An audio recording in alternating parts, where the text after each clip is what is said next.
எல்லாரும் ரம்ஜான் பயங்கரமா சந்தோஷமா செலிப்ரேட் பண்ணியிருப்போம்ல. ஆனா அந்த நேரத்துல ஒரு கஷ்டமான ஒரு விஷயம் நடந்துட்டு இருக்கு, உங்களுக்கு தெரியுமா?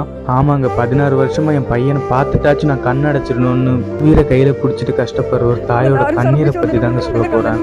கஷ்டப்படுற என் குடும்பத்தை காப்பாற்றணும் சவுதி அரேபியாவுக்கு போற அப்துல் ரஹீமுக்கு அன்னைக்கு தெரியல. நான் இதுக்கப்புறம் 16 வருஷம் என் வாழ்க்கையை ஜெயில தான் நான் கழிக்க போறேன்னு. சவுதி அரேபியாவுக்கு போற அப்துல் ரஹீமுக்கு டிரைவரா வேலையும் கிடைக்குது. அங்க அவருக்கு ஸ்பான்சர் தந்த அவரோட மயனுக்கு அதாவது செயற்கை கொடுக்குற ஒரு கருவி. அந்த கருவியை தெரியாதனமா, அதாவது கை தவறி தவறுதலா கைப்பட்டு அவரோட ஸ்பான்சரோட மையம் இறந்துடுறாரு. அப்துல் ரஹீமுக்கு ஜெயில் தண்டனையும் கிடைக்குது. ஜெயில் தண்டனை இந்த ஏப்ரல் 6ஆம் தேதி தூக்கு தண்டனை மாத்தாங்க. அது பேசி இது பண்ணி இப்ப இந்த 15ஆம் தேதிக்குள்ள 34 கோடி கொடுத்தா அவரை விட்டுருவேன்னு சொல்லியிருக்காங்க. கேரளாவில் இருக்கிற மொத்த மக்களும் திரண்டு 20 கோடி, அதாவது இன்னைக்கு ஏப்ரல் 11ஆம் தேதி, இன்னைக்கு 20 கோடி வரைக்கும் வந்திருக்கு. இன்னும் 14 கோடிங்க, இன்னும் 14 கோடி தாங்க. அதுவும் நம்ம கிட்ட அதிகமா டைம் இல்லைங்க. 15ஆம் தேதி ஏப்ரல் 15